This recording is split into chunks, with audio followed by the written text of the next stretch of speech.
In chapter 11 of our book, When Everything Changed, we learn about some repercussions of many women entering the job market in the 70s and the 80s. And one of those repercussions is that families experienced a level of dissatisfaction with their lives.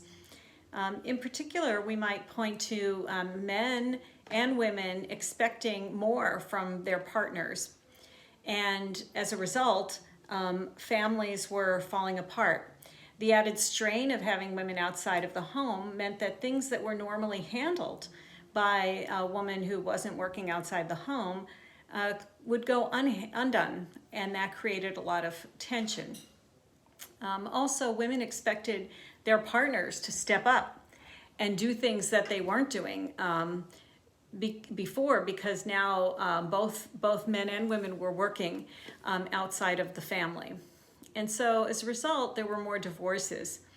And divorce was not what it used to be at this stage, because something called no-fault divorce came into effect. And that meant that women who didn't have a source of income were forced to get one if they didn't.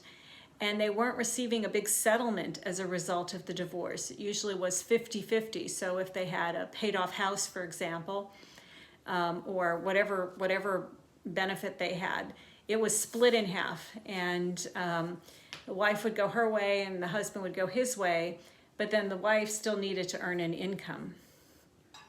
As a result of this, a lot of women found themselves financially disadvantaged, especially women who had put aside their own careers to help the careers of their husbands.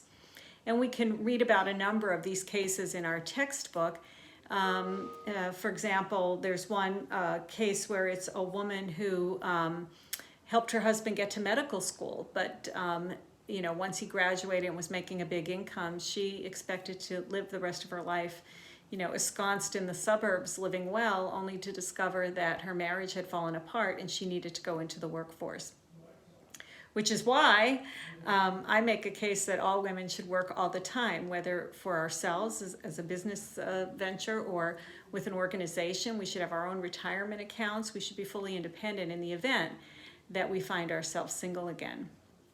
When we move to chapter 12 in the book, we learn about popular culture, such as the Cosby Show, Murphy Brown, and this idea that in Murphy Brown, a woman has a child without ever getting married.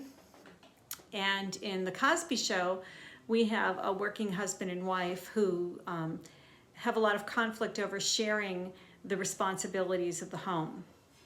So as you read these cases, I want you to think about the families that you know and how they share the labor within the home, and what your aspirations are for one day if you have a family, or maybe you have one now.